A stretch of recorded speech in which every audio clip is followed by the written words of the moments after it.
Hello everybody, it's Isabel again, the art teacher, here to talk about self-portraits.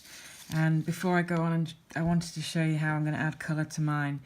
But I also wanted to go over and show you some famous artists and their self-portraits, because I wanted to teach you some skills, but I just want everyone to remember that everybody has their own style of working, and there really isn't anything right or wrong, and we all want to tell a story about ourselves when we're drawing a self-portrait. The first one I'm going to look at, this is Frida Kahlo. She's one of my favourite artists. She was a Mexican artist, and she painted many self-portraits throughout her life. One reason she started painting her self-portrait was she was in a terrible trolleybus accident and was terribly injured and had to spend a long time in bed recovering and healing. And so the only thing that was accessible to her was herself. So she set up a mirror and she had an easel and she painted herself. And then throughout her life, she painted herself many times. And through the portrait, she sort of told stories about herself. And you can see in this one, she's got her pets in the background, a monkey and a cat. She's got, butterflies in her hair, and she's got thorns around her neck, possibly telling us something about the pain that she was in, because unfortunately her injuries were so bad that she was in pain for a lot of her life, but she still created this beautiful artwork.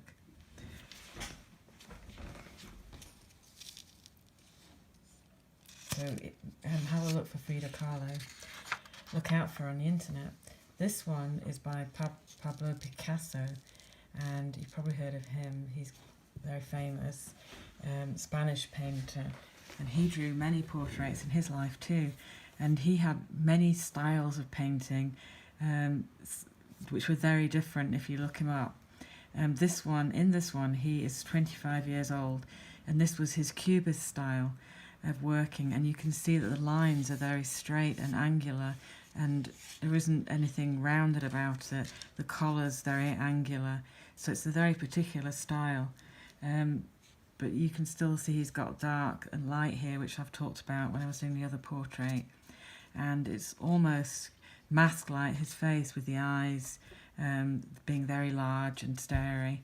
Anyway, this is another style, but he was possibly trying to say something about himself. As he looks out at us, he's got this really powerful gaze. That is Picasso self-portrait. This is Van Gogh, and he was a Dutch painter, and he had another different style altogether.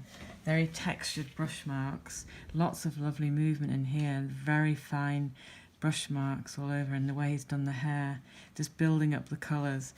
And again, you can see he's got dark here and the light is shining in this way. So one half of his face is dark and one's light. So think about that when you're drawing yourself. And then in the background, he's got this pattern going. So you can choose something to put in the background of your picture. You could do a pattern, or it almost looks like the sea, the way it's moving, almost looks like it's vibrating. And then the brush marks are also coming into his clothes as well, which I like. But yes, that was. And also think about, you don't have to be looking straight on when you're drawing yourself in the mirror. You could look off to one side, just as he is, and have more of your ear showing on the side of your head.